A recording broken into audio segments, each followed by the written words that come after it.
సుమన్ టీవీలో మీ business promotions కోసం ఈ కింది నెంబర్ను సంప్రదించగలరు.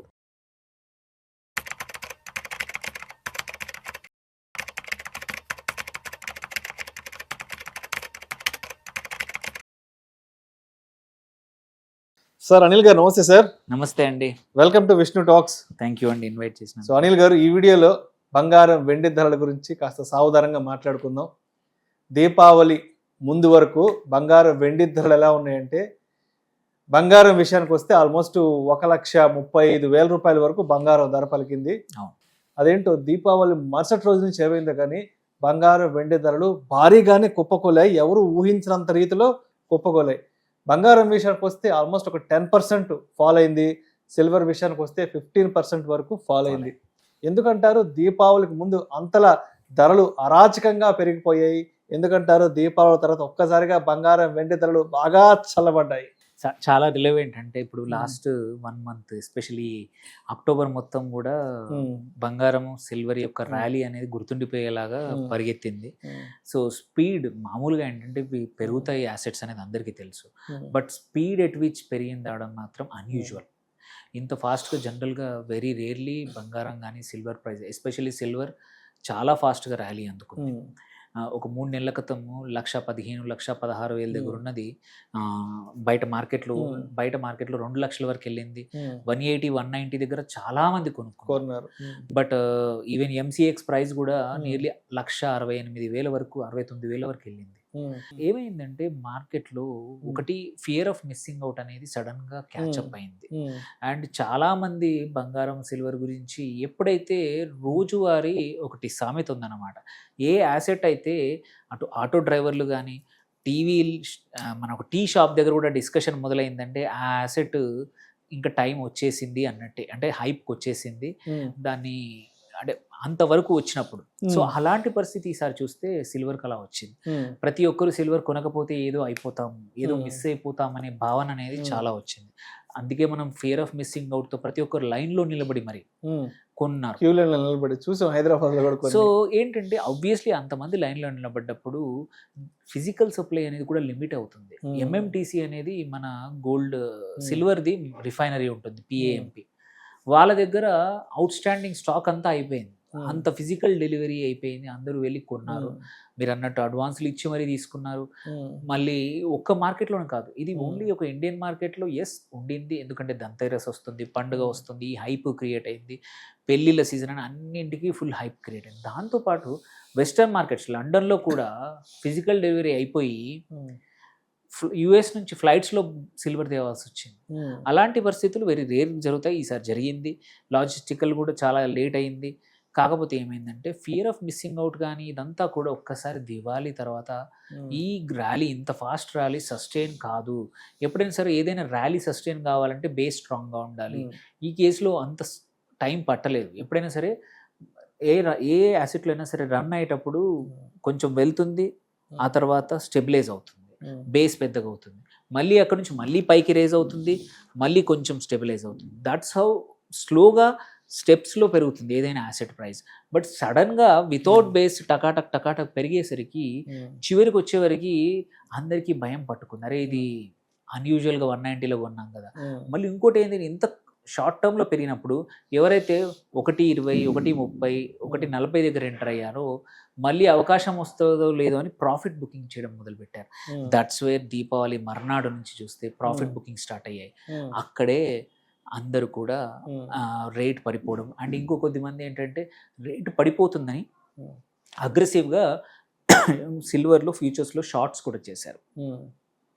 షార్ట్ కవరింగ్ జరిగింది, షార్ట్స్ జరిగింది. సో ఇన్ ద ఎండ్ ఏమైందంటే ఎవరైతే అర్లియర్ కొన్న వాళ్ళందరూ ప్రాఫిట్ బుక్ చేయడం వల్ల ప్రైజెస్ అనేది పడిపోయాయి. ఇన్స్టిట్యూషన్స్ కూడా ఎవరైతే సిల్వర్ ఈటీఎఫ్లో కానీ ఈటీఎఫ్లో కూడా బంద్ చేసేసారు. వాటి బంద్ చేయడమే కాకుండా కొన్న ఇన్స్టిట్యూషన్స్ కూడా ప్రాఫిట్ బుక్ చేయడం మొదలుపెట్టాయి. దేర్ బై ఏంటంటే మళ్ళీ 145 146 ఆ రేంజ్కి వచ్చాయి. సో ఏంటంటే ఎవరైతే రీసెంట్గా కొన్నారో, అంటే లాస్ట్ 1 మంత్లో కొన్నారో వాళ్ళు మాత్రం ఇబ్బందులకు గురయ్యారు, స్పెక్యులేషన్కి వచ్చిన వాళ్ళు. అదే వేరేజ్ ఎవరైతే లాంగ్ టర్మ్కి ఇన్వెస్ట్ చేసి హోల్డింగ్ కెపాసిటీ ఉన్న వాళ్ళకి ఇవాళ కూడా పెద్దగా భయపడాల్సిన అవసరం లేదు. మీరు 1.60 కొనుండొచ్చు, బట్ మీకు ఇప్పుడు డబ్బులు అవసరం లేదు. మీరు సిల్వర్ అనే యాసెట్ మాత్రం పక్కా పెరుగుతుంది. మేబీ పేస్ ఎట్ విచ్ మొన్నట్లాగా పెరుగుద్దా అంటే no, but still there is a scope. ఎందుకంటే సిల్వర్ సప్లై కన్నా డిమాండ్ ఎక్కువగా ఉంది, ఇండస్ట్రియల్ మెటల్గా అవసరాలు ఉన్నాయి. అట్లని చెప్పి ఇంత మొన్నట్లాగా ఒకేసారి అంత కొనడం మాత్రం సస్టైనబుల్ కాదు, కాబట్టి ప్రైసెస్ పడిపోయాయి. గోయింగ్ ఫార్వర్డ్ కంపల్సరీ సిల్వర్స్ ఇంకొంచెం కరెక్షన్ వస్తుంది, బట్ తర్వాత మళ్ళీ పెరిగే అవకాశాలు చాలా ఉన్నాయి. వేర్ నౌ కమింగ్ టు బంగారం కొద్దాం. బంగారం ఏంటంటే హిస్టారికల్లీ కూడా వెన్ కంపేర్ టు సిల్వర్ కొంచెం తక్కువ వొలటిలిటీ ఉన్న యాసెట్. అంత ఎక్కువగా పడిపోవడం కానీ అంత ఎక్కువగా పెరగడం కానీ అనేది జరగదు. ఇది కూడా ఫాస్ట్గా పెరిగినా కానీ అన్యూజువల్గా సిల్వర్లో చూసినంత ర్యాలీ అనేది గోల్డ్లో రాలేదు. ఓకే, సో ఇక్కడ కూడా ఏంటంటే చాలా ప్రాఫిట్ బుకింగ్ జరిగాయి. ఎవరైతే 1,00,000, 1,05,000, 1,10,000 దగ్గర కొన్నారో వాళ్ళందరూ కూడా 1,20,000 దాటాక, 28,000, 1,30,000 దాటాక ప్రాఫిట్ బుకింగ్ చేశారు చాలామంది. ఆపర్చునిటీ వచ్చినప్పుడు మళ్ళీ కొందాంలే అని వెయిట్ చేస్తూ ఉన్నవారు. సో ఇక్కడ ఏంటంటే అంత తొందరగా తగ్గిన ఇప్పుడు 121 ఆ రేంజ్లో ఉంది. సో వ్యూ ఏంటంటే ఒక నెక్స్ట్ కొన్ని రోజుల వరకు 1,20,000 నుంచి 1,30,000 మధ్యలో 10 గ్రాములకి స్టెబిలైజ్ అయ్యే అవకాశాలు ఉన్నాయి. అంతకన్నా ఎక్కువగా సడన్గా పెరగకపోవచ్చు. That's what silver does also. ఒక ర్యాలీ చేస్తుంది, ఆ తర్వాత కొన్ని రోజులు ఆగిపోతుంది, మళ్ళీ ఒక ర్యాలీ వస్తుంది. మళ్ళీ ఈ ర్యాలీ రావడానికి కారణాలు కూడా చాలా ఉండొచ్చు. ఇంట్రెస్ట్ రేట్సే కానివ్వండి, నేను చెప్పినట్టు ఇప్పుడు ప్రాఫిట్ బుకింగ్సే కానివ్వండి, ఇవన్నిటి కారణాల వల్ల మనకి ఇప్పుడు సిల్వర్ కానీ గోల్డ్ ఏంటంటే చాలా ఒక ఎడ్జ్ హ్యాసెట్లా వాడుకుంటారు. కాబట్టి చాలామంది ఇన్వెస్టర్లు ఈటీఎఫ్ల ద్వారా కూడా ఇన్వెస్ట్ చేస్తూ ఉన్నారు. ఎంత ఇన్వెస్ట్ చేస్తే అంత గోల్డ్ కూడా వాల్ట్లోకి వెళ్ళాల్సి వస్తుంది. సో వాల్ట్లో నుంచి కూడా డిమాండ్, ఈటీఎఫ్ ద్వారా కూడా గోల్డ్కి డిమాండ్ పెరిగింది. సో ఈ కారణాల వల్ల గోల్డ్ యొక్క ప్రైజెస్ కానీ పెరగడం కానీ ఈ కరెక్షన్ కానీ జరిగాయి అన్నమాట. అండ్ అదేవిధంగా ఈ సెంట్రల్ బ్యాంక్స్ ఎందుకు వందల వేల టన్నులు కొని పెట్టుకుంటున్నాయి? చైనా కూడా ఎందుకు ఆ రేంజ్లో కొని రిజర్వ్ చేసి పెట్టుకుంటుంది గోల్డ్ అంతా కూడా? సో అది చాలా relevant question. Actually one of the last 3-4 years gold ర్యాలీకి కారణం ఏంటంటే, మేజర్ కారణం 4-10 కారణాలు ఉండొచ్చు, కర్ణుని చావుకు 10 ఉండొచ్చు, బంగారం పెరగడానికి కూడా 10-15 కారణాలు ఉన్నా మేజర్ కారణం మాత్రం కంపల్సరీ రిజర్వ్ బ్యాంక్స్ వాటి యాసెట్స్లో రిజర్వ్స్లో గోల్డ్ని పెంచడము. కారణం వెరీ సింపుల్. ఎగ్జాంపుల్ ఏంటంటే, మీరు తీసుకుంటే రష్యా ఉక్రెయిన్ యుద్ధం జరిగినప్పుడు ఏంటంటే రష్యావి ఫైనాన్షియల్ యాసెట్స్ $300 బిలియన్ బయట ఉండే. వాటిని అమెరికా, నాటో దేశాలు కలిసేసి వాటిని ఫ్రీజ్ చేశారు. అదే ఆ డబ్బుల రూపంలో బదులు బంగారం ఉంటుంటే రష్యాకి ఇబ్బంది ఉండకపోయేదిగా. సో ఈ విషయం అనేది అన్ని ప్రపంచ వ్యాప్తంగా అన్ని సెంట్రల్ బ్యాంక్స్ కూడా రియలైజ్ అయ్యాయి. మనం డాలర్ మీద నమ్ముకుంటే రేపు ఎప్పుడైనా సరే అమెరికా తన మైట్ చూపించి వాటిని ఫ్రీజ్ చేసే అవకాశం ఉంది. అలాంటివి కావద్దు అంటే ఏంటి, డైవర్సిఫై చేయి. ఏం డైవర్సిఫై చేయాలి? గోల్డ్ స్ట్రీట్ వాల్యూ ఎప్పుడు ఉంటుంది. గోల్డ్ మీరు బంగారంని పెంచేస్తూ US డాలర్ని తక్కువ చేస్తూ పోతా ఉంటే ఫస్ట్ థింగ్ నీ కరెన్సీ స్ట్రాంగ్ అవుతుంది, బికాస్ నీ currency is back by real asset. Okay, simultaneously America ఇట్లాంటి చేద్దాం అనుకున్నప్పుడు కూడా మీకు ధైర్యంగా. అందుకే central banks nearly last year తీసుకున్న 1,00,000 టన్నుల బంగారాన్ని కొన్నాయి. 1,000 టన్నుల బంగారాన్ని కొన్నాయి 23లో. 24లో కూడా 1,200 టన్నుల బంగారాన్ని అన్ని సెంట్రల్ బ్యాంక్స్ కొన్నాయి.